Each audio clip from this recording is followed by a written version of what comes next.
اور اس کے اراکین کا میں شکریہ ادا کروں کہ انہوں نے ہمیں یہ موقع دیا کہ ہم ایک نہایت ہی مقدس محفل میں ایسے نام پاک کے لیے جس پر ہم اگر اپنی جانیں بھی قربان کریں تو کم ہے،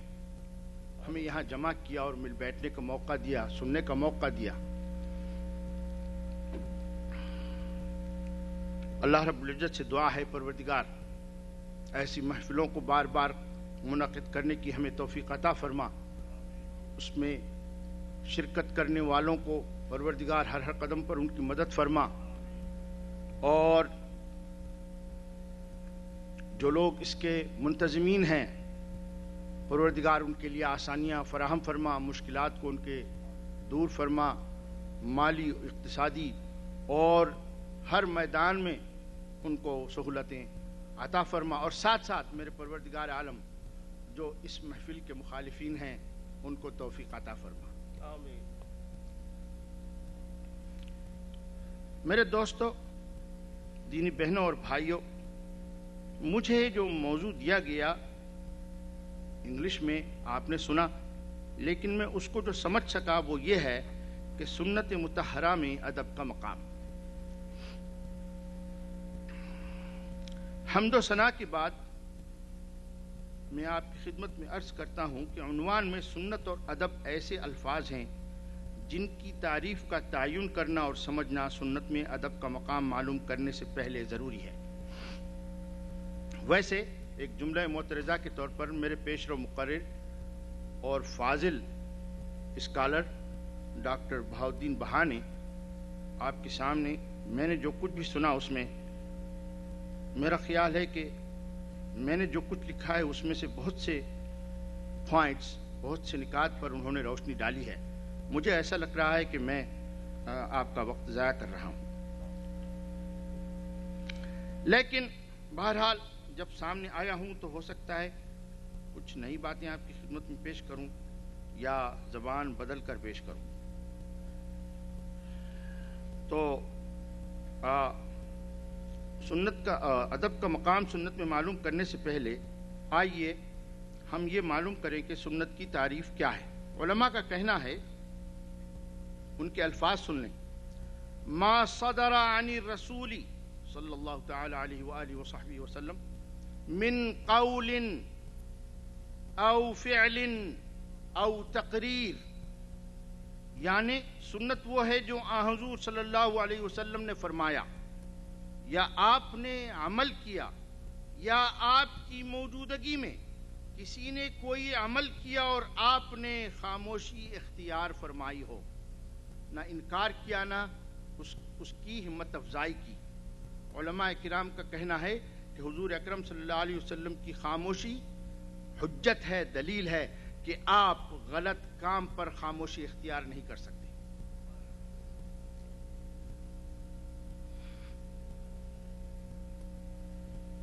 مزید یہ کہ علماء نے صحابہ کرام بالعموم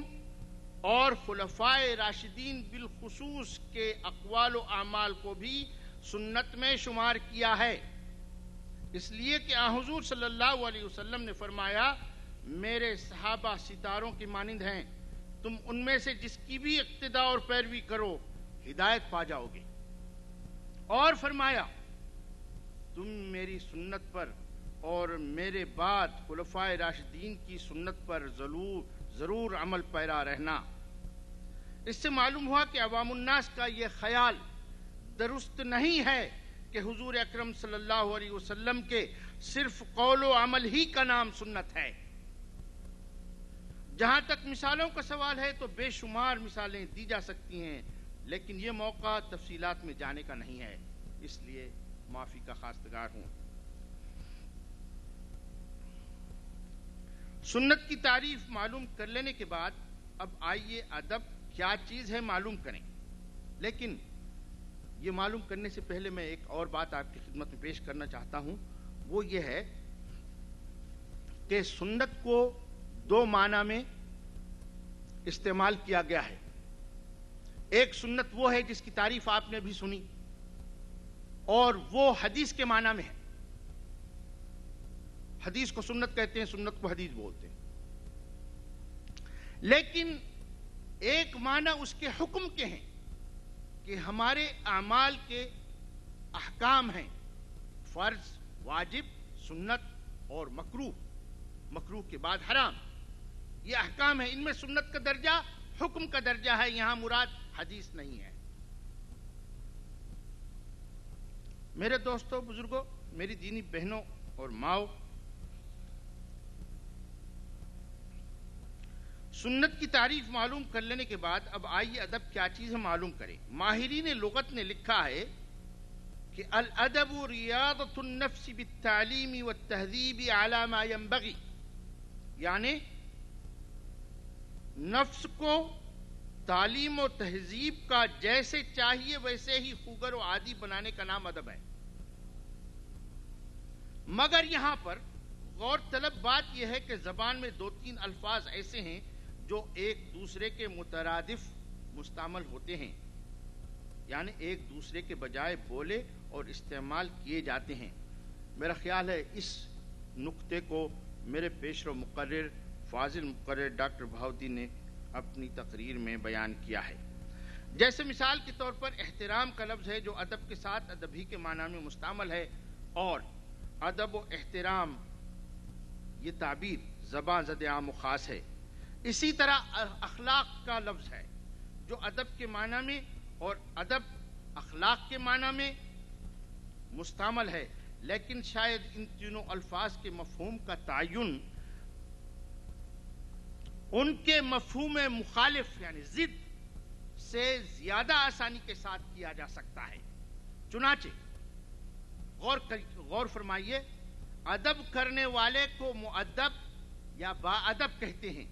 اور ادب نہ کرنے والے کو بے ادب کہتے ہیں۔ اسی طرح کسی شخص کا یا کسی چیز کا احترام نہ کرنے والے کو بھی بے ادب کہتے ہیں، اور اسی طرح جس شخص کے اخلاق اچھے ہوتے ہیں اس کو با اخلاق، اور جس کے اچھے نہیں ہوتے اس کو بد اخلاق کہتے ہیں۔ لہذا معلوم ہوا کہ یہ تینوں الفاظ ہم معنی ہیں، مترادف ہیں اور ایک دوسرے کے بجائے استعمال کیے جاتے ہیں۔ ماہرین لغت نے لکھا ہے الخلق حال للنفس راسخۃ تصدر عنها الافعال من غیر حاجت الى فکر و رویت۔ ہم نے ادب کی تعریف سنی تھی ماہرین لغت سے، اب اخلاق کی تعریف سنی،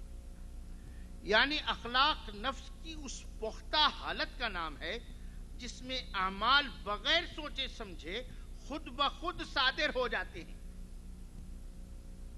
اب صرف اعمال کا ذکر کیا تو اب غور کرنے کی بات یہ ہے، اور غور کرنے سے پتہ چلتا ہے کہ اگر یہ اعمال پسندیدہ ہوں تو انہیں اخلاق حسنہ کہا جائے گا، اور اگر ناپسندیدہ ہوں تو انہیں اخلاق سیئہ یعنی بد اخلاقی سے تعبیر کیا جائے گا۔ تو معلوم یہ ہوا اخلاق، آداب اور احترام ایک دوسرے کے معنی میں مستعمل ہوتے ہیں زبان میں۔ معاف کرنا، میرا چونکہ عنوان میں سنت کا ذکر ہے اس لیے میں نے قرآن مجید کا بہت کم تذکرہ کیا ہے۔ ویسے ادب کا لفظ قرآن مجید میں جس معنی میں ہم استعمال کر رہے ہیں وہ مستعمل نہیں ہوا ہے۔ اللہ تعالیٰ نے سورہ قلم جل جلالہ وعز منوالہ وعز منالہ، سورہ قلم نمبر 68 کی آیت نمبر 4 میں فرمایا ہے، کس کے بارے میں؟ اپنے حبیب کے بارے میں، ہمارے آقا کے بارے میں، ہمارے رسول اور اللہ کے رسول کے بارے میں۔ ہم اپنے بھی کہتے ہیں لڑائی ہے ہمارے اور اللہ کے درمیان، معاف کیجیے مجھے، لڑائی ہم لڑتے ہیں اللہ سے۔ اللہ کہتا ہے میرے رسول، ہم کہتے ہیں ہمارے رسول، دونوں صحیح ہے نہیں۔ اللہ کہتا ہے میرا رسول، ہم کہتے ہیں ہمارے رسول، وہ کہتا ہے میرا نبی، ہم کہتے ہیں ہمارے نبی۔ اور یہ چیز اللہ کو پسند ہے، یہ لڑائی اللہ کو پسند ہے۔ اللہ بھی کہتا ہے میرے ہیں، ہم بھی کہتے ہیں ہمارے، تو وہ سب کے ہیں۔